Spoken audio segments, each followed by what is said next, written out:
Okay, let's go ahead and let's do. Damn. Let's do Tate, and then we'll do this. We'll do the shorter. We'll do the shorter one.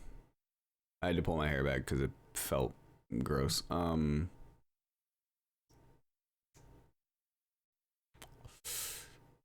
Okay, yeah, we'll do this one first, and then we'll do the longer, what looks like the actual full video.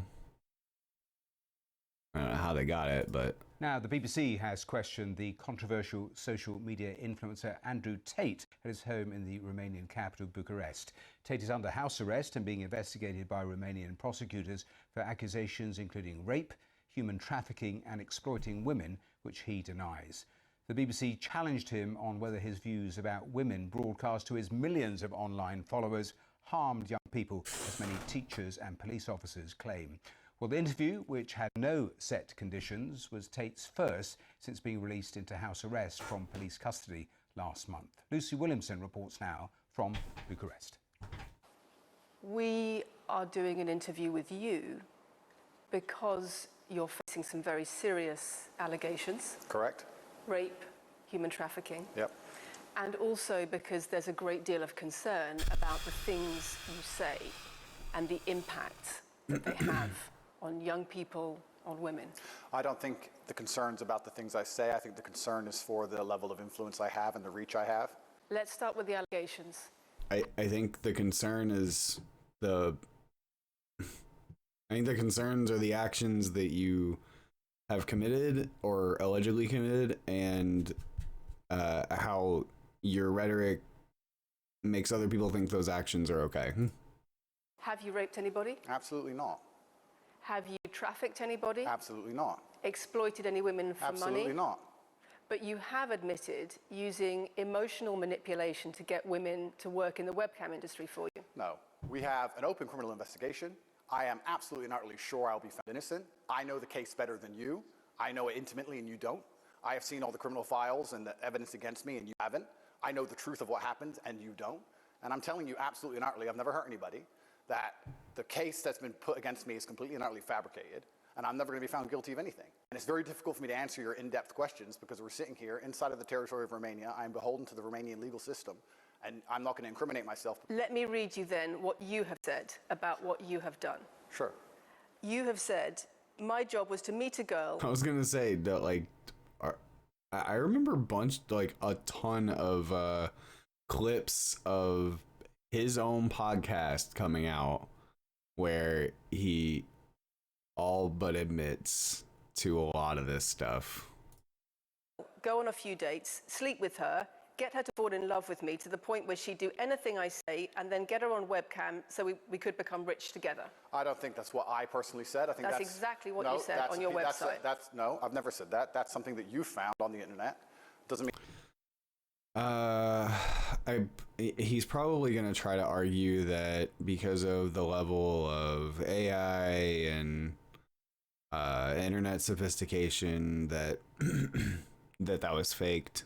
And okay, well then we'll just have to validate that file and make sure it wasn't tampered with and that it is, you know, that it might be movie science, but I feel like there are some like modulation things we could do to figure out if, you know, those clips of Tate saying those things are actually him. I mean, I've said it. In your words. And again, once again, if any female on the planet has a problem with me, I strongly recommend her to go to the police and try and pursue me for criminal charges. I'm actually such a nice person that I've never had anyone come at me. The BBC has spoken to somebody. I really, and you know what? Some people that say this are not lying, but it always like rubs me the wrong way when people are like, I'm such a nice person. Really? Nice people don't feel the need to say how nice they are. They just are nice, and people perceive them as nice. Since your arrest, who says exactly those things, that with you, it's all manipulation. Like, my grandmother is like probably the nicest, sweetest person in the world, and that's not true, but I love her to death. And she I've never, not once, heard her say, "Well, yeah, I'm a very nice, pleasant person," because that doesn't sound like you're trying to convince the other person. It sounds like you're trying to convince yourself. There's an ulterior motive to everything you do. Is this Sophie? Oh, it's Sophie, the fake name, no face. No, I was so intent on wanting to please him and wanting him to be happy that I was just kind of, yeah, okay, do whatever you want. And what is she accused? Has she accused me of a crime, this imaginary Sophie? She's making the point that there is she accused me of a crime? Emotional or psychological manipulation. I've asked you a question, and I've allowed you into my house. I'm asking you a question. Correct, but you're not the boss here, because I've allowed you into my house. Well, but we don't live in caveman times.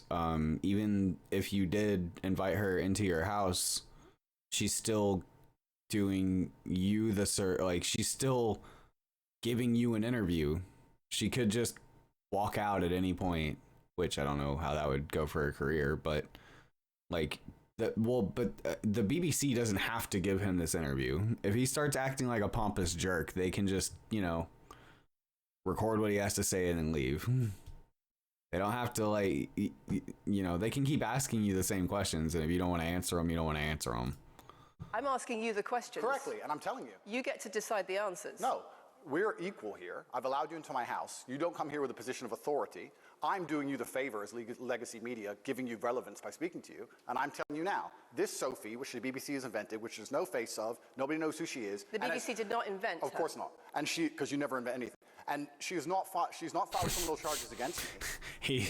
He is where he's so sassy, he's funny. He is a funny person to listen to. What are we talking about here? What is she saying? We're talking about emotional manipulation into the sex industry for your financial gain. Absolutely. Man. Absolute garbage. Man, hold up. Women who are going to court to accuse you of rape and human trafficking. And I'm describing women who have spoken to the BBC at length. Sophie doesn't exist. And other media organizations. Can say that over and over and over again, but that doesn't magically make it true. About what they say is emotional manipulation and coercion, and I'm quoting back to you your own words where you describe They're not my words. Coercion and emotional manipulation. They're words you found on the internet, and Sophie doesn't exist. On your let's website, move on to the next subject. in your voice. Move on to the next subject. No, I think I'll stick on this one for a minute. So there's other places in that same website where you say you get girls to fall in love with you, and they do it because they love you, because they want to do what you say. Yeah, I remember that clip. Convincing women to take part in some kind of business arrangement. And I could be projecting, but that look on his face kind of almost said, "Oh fuck, they actually do have they have clips of me." Work long term because they're emotional. You've got to get them to fall in love with you.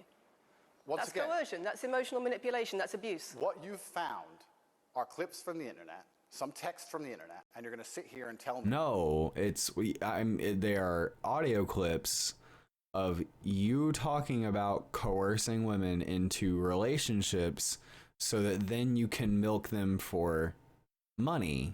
So that then you can get them to milk dudes for money, and then you don't pay the girl. No, then you keep most of it. You've laid that out several times. That's the reason I should. Your website. He says that in a. He says that in a. It's not even like a audio clip. It's a. It's like a video podcast.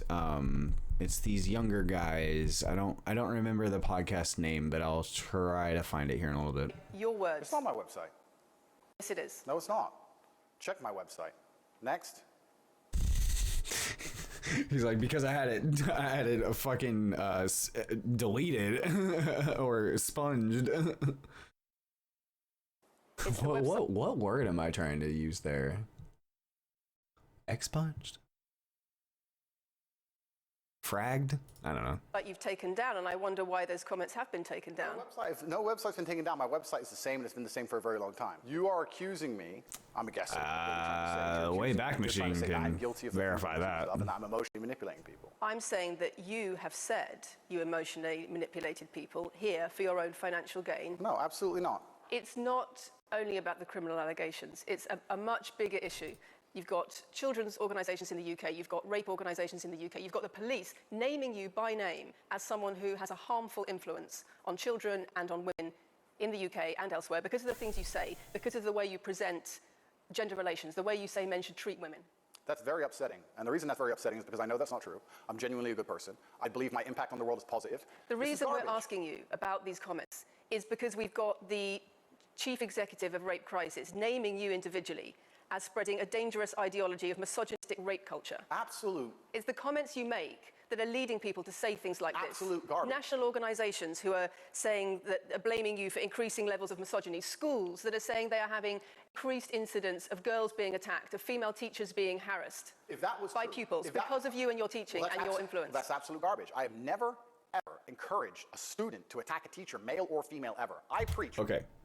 Just because you haven't explicitly encouraged that doesn't mean that some 8 to 18-year-old kid didn't take what you said, and because you said it in such an aggressive way, make the message, which was already flawed, that much worse, and use that as authority to go assault women. That's the concern. That's the problem. Discipline. I'm an athlete. I preach anti-drug. I preach religion. I preach no alcohol. I preach no knife crime. Every single program. Okay, and a lot of the people that I've heard sing your praises don't think you're on the 100 about that. Problem with modern society. Also, if you preach no drugs and wait, did he say alcohol? No alcohol? Isn't he like usually sipping scotch in his videos? That could be my memory fucking with me, but I remember seeing him with cigars. No knife crime. Every single problem with modern society, I'm against. But I'm teaching young men to be disciplined, to be diligent, to listen, to train, to work hard, to be exactly like me. And I'm saying that if men grew up like me, which are hardworking and diligent and some emotional control and stoic, we're going to have a better society, not a worse society. To sit here and say that... Stoic. That is stoic, apparently.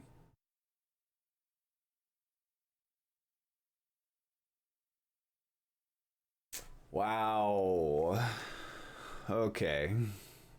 Stoic. Gotcha. This little outburst is stoicism. Control and stoic, we're going to have a better society, not a worse society. To sit here and say that schools in England, which is a failing nation, which has knife crime going through the roof, violence going through the roof. So high energy that his face is turning red. Bro, how deluded are you? Men's mental health going through the roof. They're going to all blame me because I appeared on the internet. That's a real problem, but I hate when like uber fucking alpha male masculine dudes want to take that and use that as justification for this. It's disingenuous. It's disingenuous. You and sell also, an image of financial success with a Bugatti and a cigar, but it comes with a side order of misogyny. How does having a Bugatti and a cigar come with misogyny? I am asking you about things that you have said that have caused major national organizations, including the police, worry about you by name. That's what I'm asking you about. It's not what I said. It's about what you have said that has caused such concern in the UK. And I want to put it to you that you don't really care about the harm it causes because that's not true. Making controversial statements like this online has made you a lot of money. Okay, first thing, I genuinely am a force for good in the world. You may not understand that yet, but you will eventually. And I genuinely believe I'm acting under the instruction of God to do good things, and I want to make the world a better place. I genuinely believe my legacy is a good legacy, and I believe that eventually, when the legacy media catches up, they're going to understand I'm a good, positive influence. I'm not interested in damaging the world for money, because if I was interested in damaging the world for money, I could have sold drugs, or I could make rap music, encourage everyone to stab each other like all the drill artists do. Or you could make controversial statements online. I'm going to say, well, I'll be right back, but really quick, yeah, some people make, like decent money, but you only really make killer money doing selling drugs if you are like working in the cartels. Are you doing that, Tate? We don't know what you do. Hold on, because my thoughts are getting all scattered. He says I could have sold drugs. I mean, yeah, you could have. You haven't explicitly admitted to, you could preach anti-drug and then turn around and still sell drugs. online that attract a lot of followers who you then direct to your website where they pay to learn how to be like you. I mean, I could make jokes online. Who doesn't?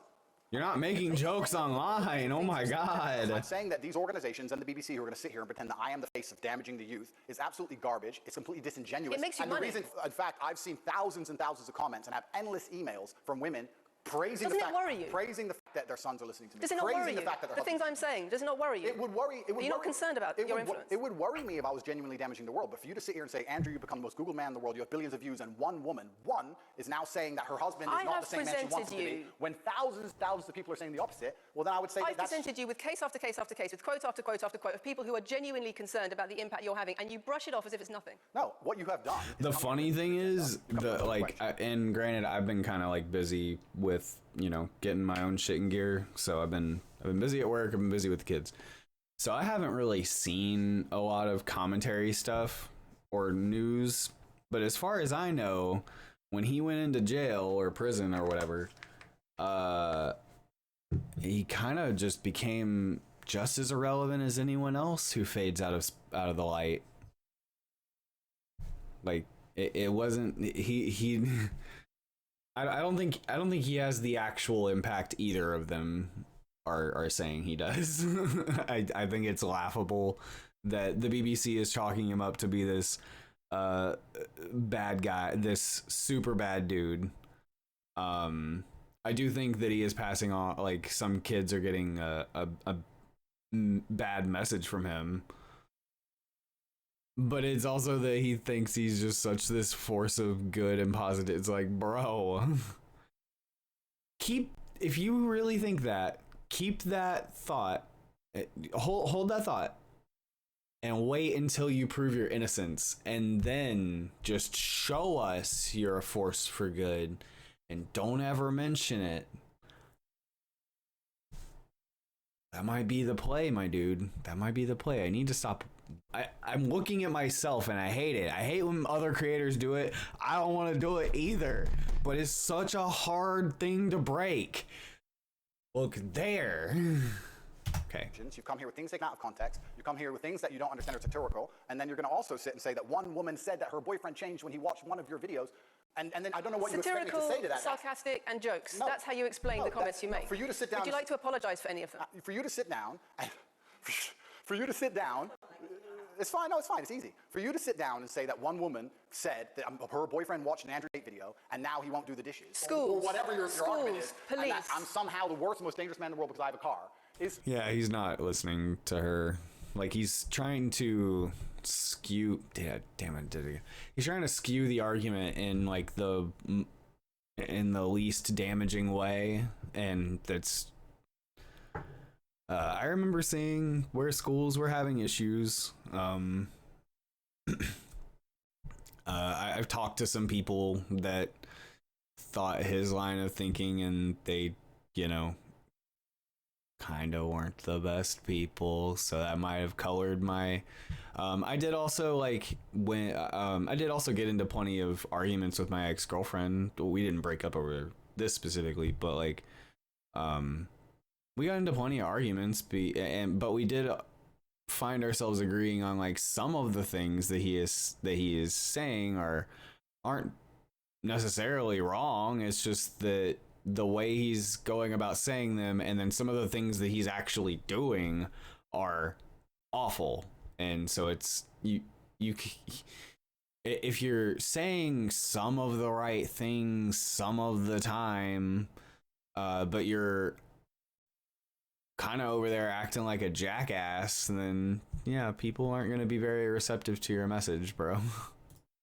Just disingenuous. If you actually watch the things I say, if you actually watch my comments about women, I've done long podcasts for hours long about females, talking about protecting for them, providing for them, how I believe a woman should be treated in a relationship. I've done all of this. Andrew Tate talking there to Lucy Williamson. Well, let's go straight to the newsroom, go straight to our education editor, Branwen Jeffries, who's there for us. And Branwen, I know that over the last recent while, you've been talking to so many teachers about Andrew Tate. How concerned are they about the stuff he pumps out? Many teachers have spoken very vividly of how they are deeply worried about how the language, the attitudes, the behaviours that Andrew Tate models in his content are having a far-reaching influence on boys as young as 10 and 11, and certainly older teenagers.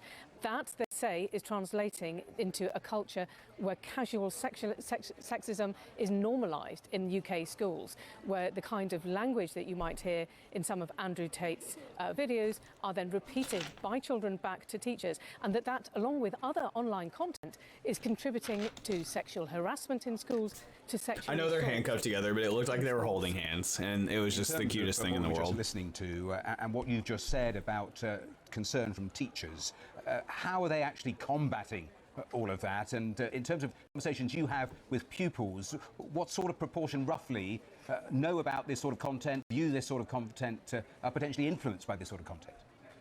It would be hard to find a teenager in the UK who wasn't aware of Andrew Tate and his content, whether or not they've consumed very much of it themselves, and some of them will have done. He projects this image of success, of fame, of wealth, which very much appeals to some easily influenced young teenage boys, and alongside that they are absorbing some of the other language and attitudes that he His brother definitely is the more attractive of the two. Like, yeah, they're both kind of weird looking, but man, Tate did not get the genetic draw there.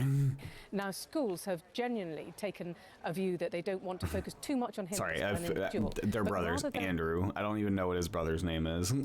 approach is that they try to teach about respectful language and relationships, to try and give some sense of what is normally acceptable in society, and to build resilience in children so that they can look at online content, look at videos on different social media platforms, and distance themselves enough to make a judgment about whether those are behaviours they should be adopting. But schools say they are fighting an uphill battle against what teenagers can see online and on social media, and this is just one part of it. Wow.